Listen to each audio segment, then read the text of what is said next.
Eu vou ler de novo, eu estou lendo em Lucas, e hoje eu vou ler no capítulo 13. Ontem eu li o capítulo 14, do verso 15 até o verso 24. Eu tinha lido antes, no início, sobre a cura do homem hidrópico, e o que existe no contexto sobre a busca dos primeiros lugares. A gente passou por aqui.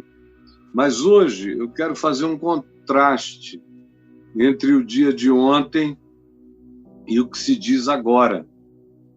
Aqui, em Lucas 13, do verso 22 ao verso 30. Eu peço que você fique aqui bem juntinho de mim, para a gente ler juntos e compreendermos, se possível, juntos também, tá bom?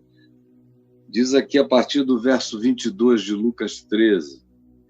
Passava Jesus por cidades e aldeias, ensinando e caminhando para Jerusalém, e alguém lhe perguntou, durante esse caminho, nesse trajeto, nessa viagem, alguém, enquanto ele passava por cidades e aldeias, alguém lhe perguntou em algum lugar: Senhor, são poucos os que são salvos?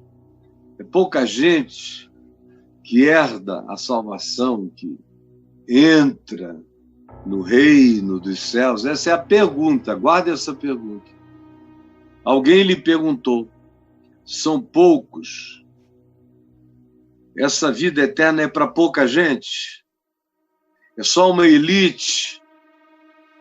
Ou gente simples, gente pobre, gente à toa, gente sem expressão, gente sem berço, gente sem pedigree, tem acesso a essa vida eterna, a essa salvação? Ou tem que ter muita instrução?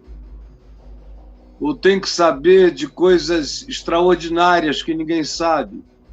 Para quem é, afinal, essa vida eterna? Respondeu Jesus: esforçai-vos. Quem faz essa pergunta, que é parecida com a pergunta do jovem rico, lembra do jovem rico? Você vai ler sobre ele aqui mesmo em Lucas, no capítulo 19, e em outros ambientes, Marcos.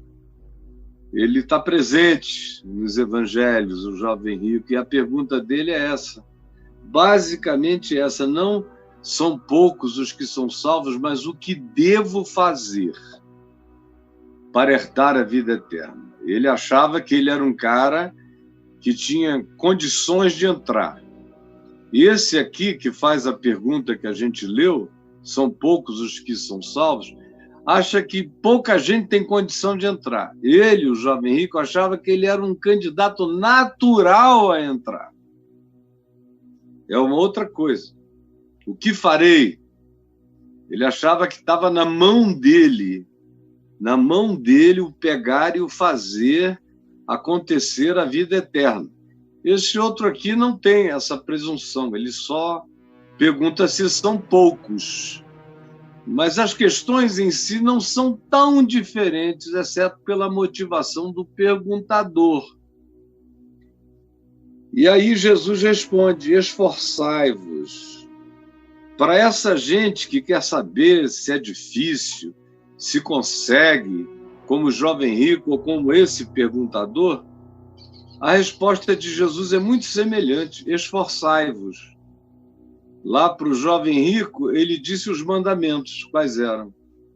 E o moço disse: isso aí eu tenho cumprido desde a minha mocidade, pode arranjar coisa mais complicada, porque se a vida eterna depender disso aí, eu já estou dentro. Aí Jesus disse: bom, então, se você quer mais, vai, vende tudo que tu tens, dá-o aos pobres e tu terás um tesouro dos céus. Aí o cara ficou muito chateado, se retirou com raiva, porque ele queria mais. Aí Jesus disse: bom, se o teu negócio é fazer o esforço, para entrar na vida eterna, então vai. Tem mais uma coisa para você demonstrar na prática, que você ama o próximo de verdade e que você não tem nenhum apego a essas possessividades e que você já é um cidadão que abriu mão e renunciou os encantamentos presentes e se fascinou pelo significado eterno da vida por vir. Por isso, vai, vende todos os teus bens, dá-o aos pobres e tu terás um tesouro dos céus. A esse aqui a pergunta é difícil, são poucos. O que a gente tem que fazer? Aí Jesus diz, esforça-te. Você tem essa questão e já vem com uma numerologia, e já vem com uma estatística, e já vem com uma diminuição, e já vem com uma pressuposição, e já vem achando que isso é para uma elite, para uma seleção. Então, se você tem essa preconcepção de algo tão difícil, esforça-te. Faze conforme a tua consciência, esforça-te. Esforçai-vos por entrar pela porta estreita. Porque eu vos digo que muitos procurarão entrar e não poderão, procurarão, tentarão e não conseguirão, não vão passar. Por que não vão passar? São aqueles que vêm carregados de muitas coisas. E nessa porta estreita só passa o indivíduo, só passa a alma, só passa o ser. O jovem rico, para entrar, tinha que deixar aquilo tudo para trás, porque aquilo tudo não entra para a vida eterna. Esse que perguntou aqui, é difícil? E Jesus disse, esforçai-vos. O grande esforço é deixar fora, é deixar de sobre nós a carga de justiça própria, de autojustificação, de moralidades santificadoras, de éticas salvadoras.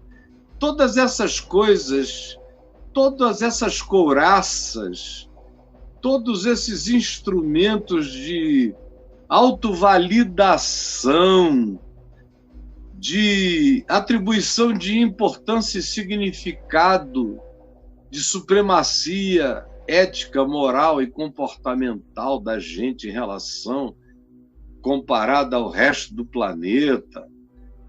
O indivíduo tem que se esforçar para deixar isso fora. Como diz o escritor de Hebreus, tem que abandonar o pecado e jogar fora essa multidão de coisas que a gente carrega.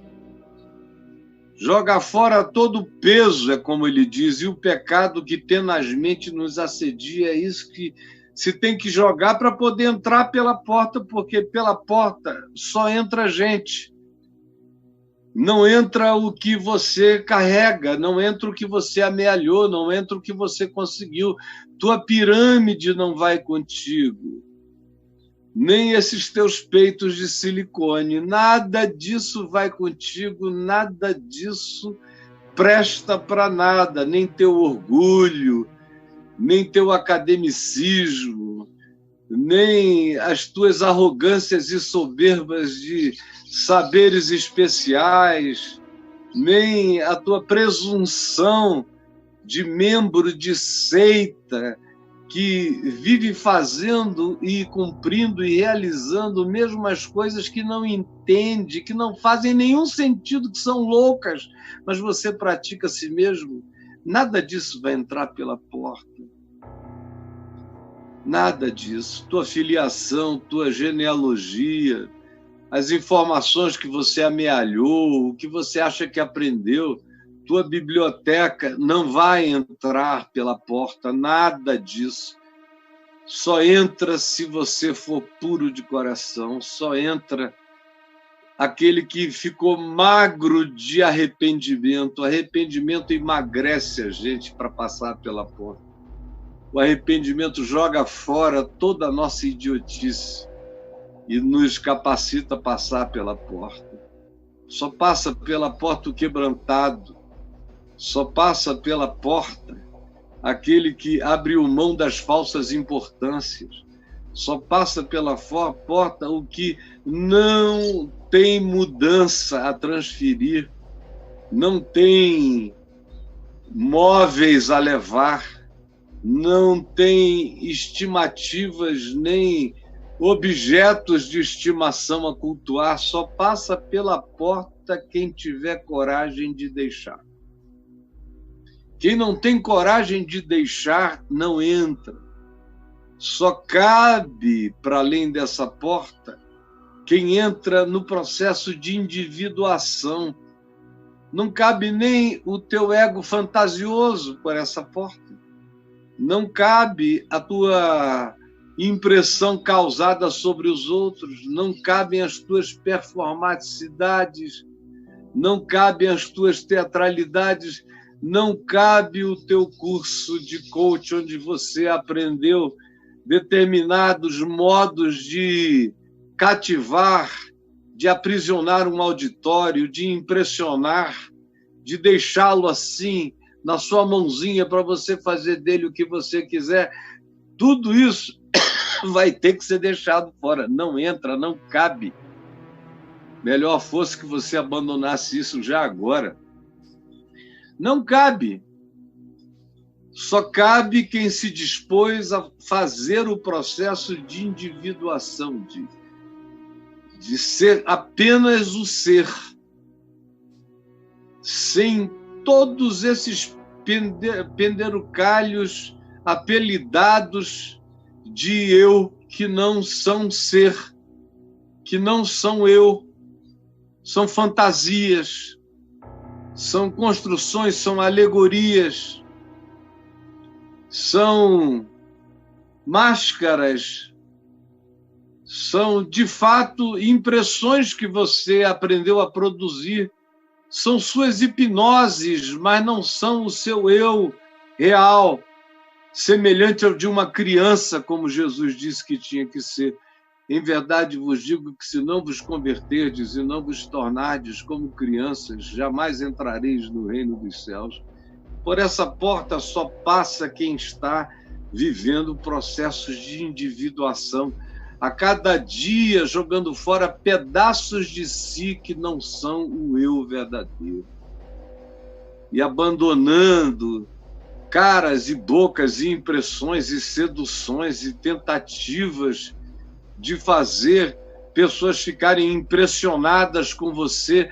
Nada disso entra pela porta, os teus biquinhos ficam fora. Esse teu ego grandioso, esse narcisismo extraordinário, essa paixão que você tem por você mesmo, esse tesão em si próprio, tudo isso, minha amiga, meu amigo, não passam pela porta. Não passam. Esforçai-vos por entrar pela porta, porque ela é bem estreita. E só entra o eu sincero e verdadeiro, limpo e purificado. Pois eu vos digo que muitos procurarão entrar e não poderão, não aguentarão, não terão a coragem do processo. E quando o dono da casa se tiver levantado e fechado a porta, dono da casa, essa casa tem um dono. E não está entregue a uma média ponderada democrática. Essa casa tem um dono. Essa casa, onde existe essa porta que te importa entrar, tem um dono. E quando o dono da casa se tiver levantado e fechado a porta, e vós, do lado de fora, começardes a bater, ele vos responderá. Ele vos responderá. olhar assim pela fresta aquele bando de gente e vai dizer: não sei quem são vocês, não sei de onde vocês vieram. Ou, de um modo mais clássico, como está escrito aqui, não sei de onde vós sois. Não sei. Mas eles insistirão e dirão: abre-nos a porta.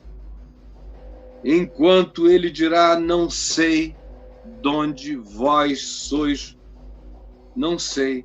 Porque o grande argumento deles tem a ver com pertencimento a determinadas geografias, como é o caso de todo religioso. Ele se agarra a uma geografia. A geografia é variada, mas ele se agarra.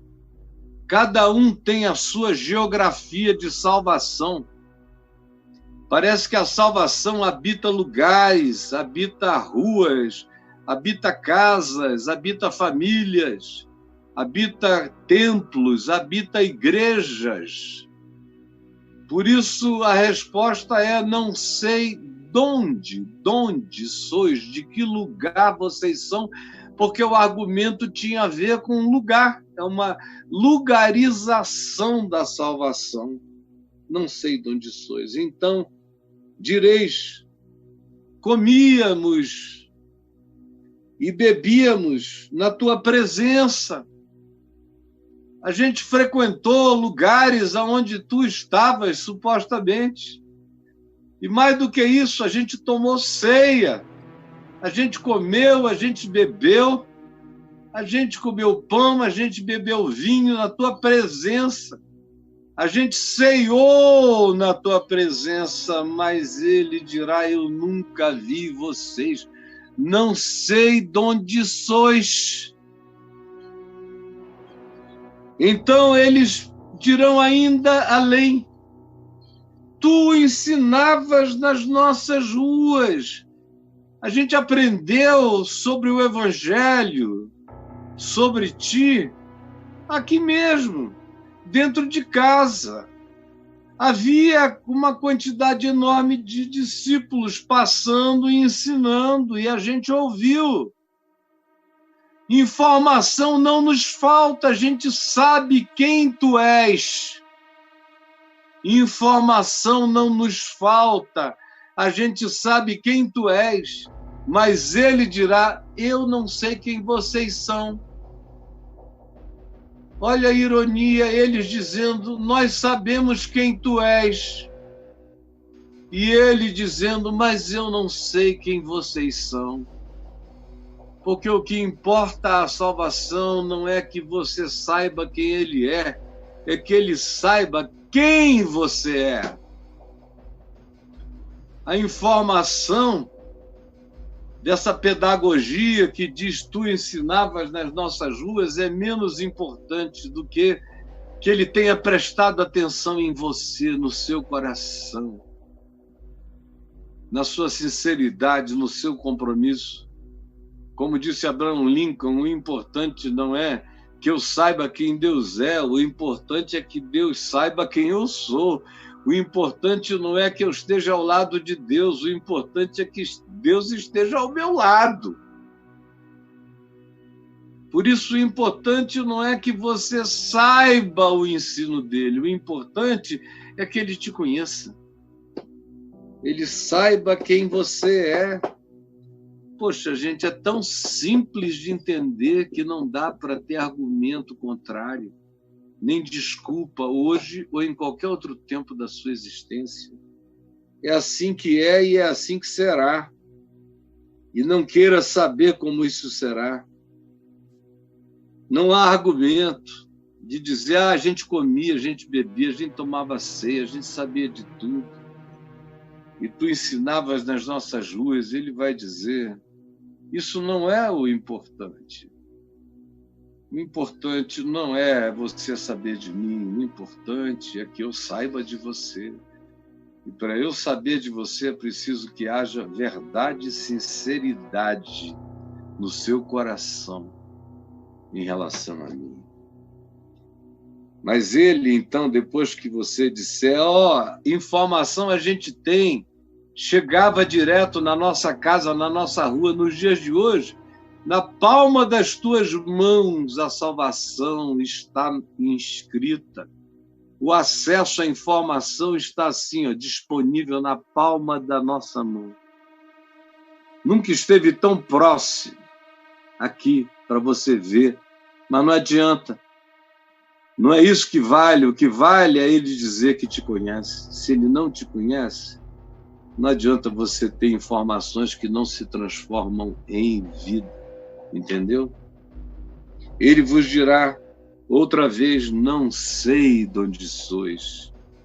Não sei esses lugares que vocês estão dizendo, essas ruas, esses cultos, esses templos, esses santuários, essas congregações, essas igrejas, essas sinagogas, esses ajuntamentos, eu não conheço.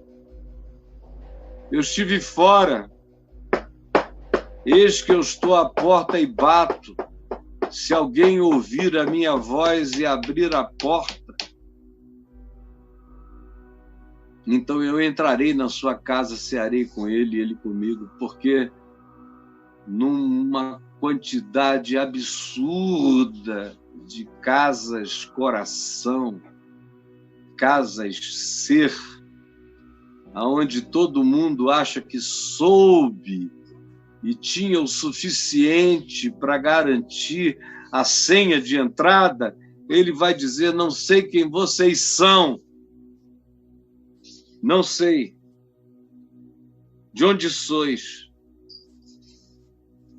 E diante da insistência, dizendo, não, eu estava lá, eu era de lá, eu conhecia, eu tive a informação, ele vai mais adiante e diz, apartai-vos de mim.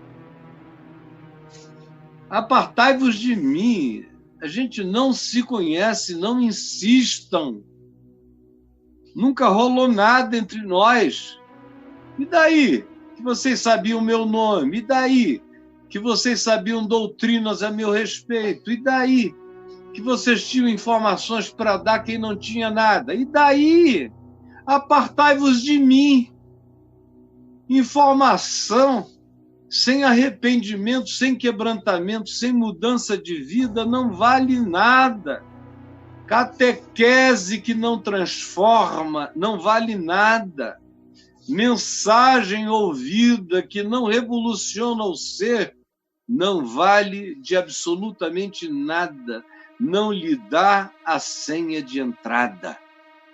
Você está fora.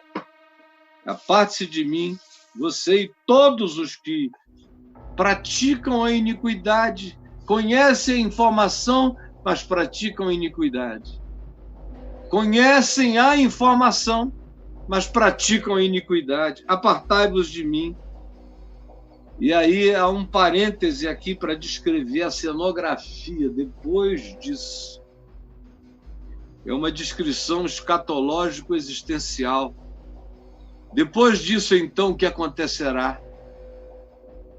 Qual é a experiência que decorre dessa porta fechada, dessa afirmação peremptória de Jesus? Eu não sei de onde vocês são, apesar de vocês insistirem em lugares, em congregação, em encontros, em catequese, em informação, ele vai dizer de novo, nunca vi vocês e saiam da minha presença. E ali haverá choro e ranger de dentes, muita angústia. Angústia para gente que conhecia tudo, gente religiosa, gente que diz, olha, a gente comia e bebia. Você não entendeu ainda que o grupo de risco é justamente esse grupo que tem esses argumentos que diz você andava nas nossas ruas, você ensinava nas nossas casas, a gente ouviu contigo, a gente comeu, a gente tomou ceia, a gente bebeu, a gente estava presente em todas as circunstâncias. Tu ensinavas tu mesmo. Como agora tu dizes que não nos conheces e que não queres nos ver? Você não percebeu ainda que o grupo de risco é esse ao qual você pertence? Que carregar as suas jactâncias, as suas certezas, as suas arrogâncias, os seus supremacismos religiosos e a sua soberba coloca você justamente no grupo de risco. Enche você, todas essas coisas, enche você de comorbidades. Você pode não entrar. Essa é que é a realidade. E ali haverá choro e ranger de dentes. Quando virdes, ele está falando com você, ele está falando comigo, ele está falando com quem diz que come, bebe, sabe, entendeu, nasceu do lado do mundo onde a informação está disponibilizada, tem 1000 Bíblias no seu celular, é você, cara. É a gente. Não deu para ver ainda. E ele diz, ali haverá choro e ranger de dentes. Quando virdes o quê? Quando virdes Jacó, Abraão, Isaque e Jacó, e todos os profetas, Jeremias, Isaías, Ezequiel, Amós, Obadias, e uma quantidade enorme de profetas cujos nomes nunca foram conhecidos, todos eles reunidos em louvor sublime, em alegria eterna, e você do lado de fora. Com tudo que você diz que sabe, que amealhou, que compreendeu, que você tem para si, e você pode até atravessar oceanos para se tornar missionário em terras de ignorantes, mas está de fora. Porque a questão não é que eu conheça a informação, a questão é que aquele acerca de quem a informação é, que ele me conheça, me saiba, me tenha escrito na palma das suas mãos e tenha inscrito a sua palavra dentro de mim, no meu coração. Não é uma questão de ter aprendido ensinos que foram falados na minha rua, é de ter essa palavra, esse evangelho, não como uma tentativa de alguém de comunicar uma boa nova, mas da própria boa nova que foi guardada por mim, ter sido inscrita no meu coração. É aí que acontece toda a diferença.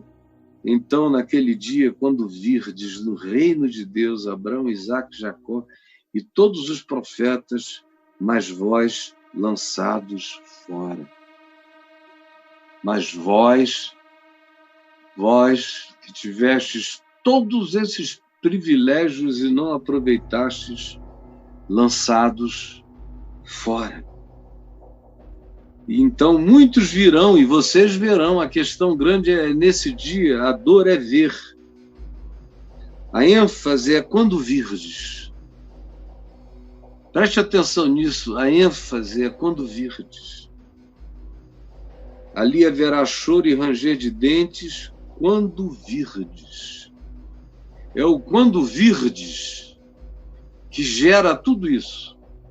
Choro e ranger de dentes, porque a gente vê que o pessoal sobre quem a gente falou e disse que pertencia à família deles estarão lá, Abraão, Isaque, Jacó e os profetas todos, mas a gente de fora. Aí vem uma outra dor, um outro choro, um outro ranger de dentes. É quando virdes muitos vindos do Oriente, onde vocês dizem que só tem gente perdida. O Oriente, a China. Os crentes do Ocidente fecham os olhos e imaginam 1 bilhão e 400 milhões de judeus perdidos no inferno. Eles são os grandes caracterizadores do Oriente, junto com a Índia, 1 bilhão e 200 milhões. China e Índia fazem o Oriente ser o Oriente mesmo. E quando aqui, no primeiro século, Jesus falava no Oriente, ele não estava falando no Orientezinho médio ali em volta dele. Ele estava falando nesse Oriente sobre o qual eles só ouviam falar através das caravanas de venda de incenso, de pimenta, de especiarias diversas que passavam pela Via Maris, atravessavam Cafarnaum e iam adiante. Essa era a internet das informações sobre esse povo do Oriente, que não tinha nenhum conhecimento sobre Abraão, Isaac, Jacó, Jesus, Jerusalém, templo nenhum, nada. E Jesus diz, vocês vão ficar morrendo de raiva, porque vocês vão ver Abraão, Isaac e Jacó lá.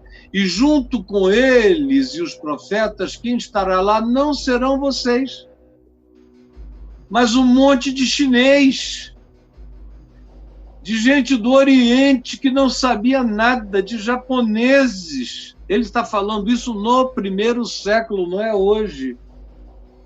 Não, ainda hoje ninguém sabe quem é Jesus do Oriente. Imagina nos dias que Jesus falou isso, ninguém sabia de nada mesmo. Mas ele inclui os que nada sabiam e diz, em verdade eu vos digo que vocês vão ter raiva de terem desperdiçado tanta oportunidade, porque virão chineses, japoneses, indianos e outros povos distantes, inomináveis do Oriente. Bem como virão pessoas do Ocidente. E lembre-se, Jesus está em Israel, falando com religiosos, extremamente religiosos, que moravam nessas cidades e aldeias, e que fizeram a pergunta, Senhor, são poucos os que são salvos? Aí ele fala do Oriente, que nos choca hoje, porque nós somos do Ocidente hoje. Mas naquele tempo em que Jesus falou isso, não tinha nada no Ocidente tanto quanto no Oriente.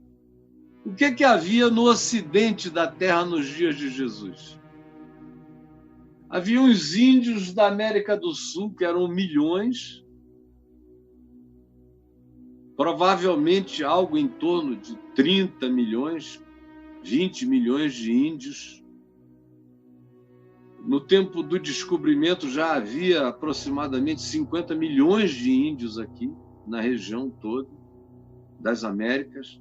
Havia os índios da América do Sul, havia os Nazca, havia os Incas, havia os Maia, havia os Azteca, havia os índios Hopi dos Estados Unidos, os Cheyenne, e toda aquela quantidade enorme de outras tribos que habitavam o território americano. Haviam os povos das ilhas do Pacífico, no Havaí, na Ilha de Páscoa, eles todos eram o que estavam aqui, para esse lado de cá. Havia os habitantes esquimós do extremo norte, do que hoje a gente chama de América do Norte e Alasca. Havia os seres diferentes aqui do Ocidente, tanto quanto havia os do Oriente. Você entende que quando Jesus diz, em verdade eu vos digo que virão muitos do Oriente e do Ocidente, ele não está falando de ninguém que tivesse qualquer informação acerca dele. ou de Abraão, de Isaac ou de Jacó, ou da religião da nossa presunção de salvação, que nos faz pensar que são poucos os que serão salvos, dentre os quais, eventualmente, nós, enquanto o resto do mundo inteiro fica lá perdido. E olha a resposta de Jesus: para vocês é difícil mesmo entrar. A maioria vai ficar de fora. Vocês, a maioria, não entram. A maioria não entra. Vocês ouviram, tiveram, comeram e rejeitaram, não quiseram, não absorveram, não viveram, não andaram na trilha, foram cínicos para com a palavra. Enquanto isso, muitos que, mesmo sem informação nenhuma, responderam ao amor, buscaram a justiça, deram razão à verdade, se curvaram humildemente diante do que não sabiam, abriram o coração para aprender o que desconheciam, mesmo não tendo nada das informações que vocês tinham, mas pela atitude deles em relação àquilo que eles receberam, porque ninguém é julgado pelo que não recebeu, cada um é julgado pelo que recebeu, ninguém é julgado pelo que não teve, cada um é julgado pelo que teve, ninguém é julgado pelo que não soube, cada um é julgado pelo que sabe. Por isso, vocês que sabem, a maioria ficará de fora. Vocês que se jactam em lugares, coisas, ensinos, catecismos, informações, bíblias, talmudes, tudo isso, Jesus diz, para vocês é difícil, esforcem-se. Agora, em verdade, eu vos digo que enquanto vocês que não vão entrar, e a maioria não vai, vocês estão brincando de Deus, blasfemando contra a oportunidade da bondade de Deus o dia inteiro, vocês vão ficar fora. Agora, muitos que não souberam de nada do que vocês souberam vão entrar. Porque o que Deus procura, aqueles que Deus procura para seus adoradores, são aqueles que o adoram em espírito e em sinceridade, são os que preferem a compaixão à lei, são aqueles que preferem a misericórdia ao juízo, são aqueles que preferem a inclusão à exclusão, são aqueles que preferem a tolerância à ortodoxia intolerante, são aqueles que preferem o compromisso com o perdão do que aqueles que, em nome dos seus dogmas, mantêm os seus não perdões matando almas enquanto eles vivem com o direito de odiar. Em verdade, eu vos digo que muitos desses que, estando longe do centro gravitacional da informação, não sabendo de nada, entrarão, enquanto vocês sabiam de tudo, ficarão de fora. É tão simples entender. Virão do Oriente, do Ocidente, do Norte de Israel, da Rússia, naqueles dias de Jesus, da Ásia Menor, de Roma, do outro lado do Mediterrâneo, da Europa, dos celtas, do norte e do sul, da África toda, e tomarão lugares. Quantos lugares não há para gente que você não conhece, que você diz que não vai entrar, mas Deus para eles guardou lugares. Na casa do meu Pai há muitos lugares. e tomarão lugares à mesa no reino dos céus, na casa do meu Pai. Contudo, há últimos que virão a ser primeiros, alguns que chegarão por último, como aquele homem que chegou às 5 horas da tarde para trabalhar e recebeu o salário cheio. Em verdade, eu vos digo que há últimos, não só na linha do tempo, mas últimos em relação ao que se considerava sobre eles, aonde a gente os posicionava na vida, esses últimos que virão a ser primeiros. É uma coisa linda, extraordinária. Que coisa louca. Últimos que virão a ser primeiros, e primeiros que chegaram logo, souberam logo, é comigo mesmo. Já marcaram um lugar e disseram: esse assento aqui é meu, porque eu tenho razão de determinar que assim seja. Mas há muitos que tinham toda essa certeza, mas ficarão de fora. Jesus, não há o que explicar, nem o que aplicar, redundância. Não há desculpas, é tudo tão claro. Eu peço apenas que nós tenhamos a graça. Nós que sabemos de tanto e desprezamos tudo. Essa geração adúltera e perversa, que tem acesso a tudo e despreza o Evangelho, prefere o engano, prefere a mentira, preferem as falsas promessas, preferem o Deus das riquezas, preferem o Deus da grana, preferem o Deus da barganha, preferem o Deus que diz: tudo isso eu te darei se tu fizeres como eu ordenar, como eu mandar. Se tu praticares os meus modos, eu te darei tudo.